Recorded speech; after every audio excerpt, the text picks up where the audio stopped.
سیدنا صدیق اکبر کا عہد خلافت تھا اور سیدنا فاروق اعظم اس دور کے چیف جسٹس تھے۔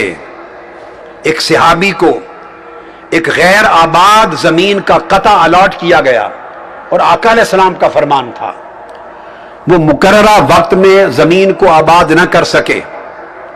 درخواست دائر کی گئی سیدنا فاروق اعظم چیف جسٹس کی کورٹ میں، تو سیدنا فاروق اعظم جو chief justice of the state تھے، انہوں نے اس الاٹمنٹ کو منسوخ کر دیا کہ مقررہ ٹائم فریم میں آبادی نہیں ہو سکی، منسوخ کر دیا۔